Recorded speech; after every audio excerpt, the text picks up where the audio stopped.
This Coldwell Banker Lake Oconee Realty / Lake Country property video is presented by Maud Hicks. This cottage was intended to be a vacation rental after renovations completed.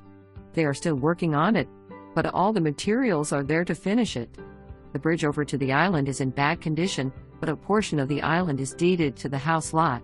There is a private well and it just had its top parts replaced, tank and valves, switches and all. The well has to be chlorinated every 6 months. The home is all wood on the outside. Nice gravel semicircle drive, no turnarounds necessary.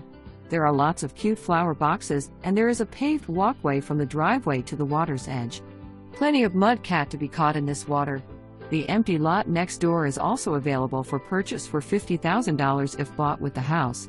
For more information, review the details below.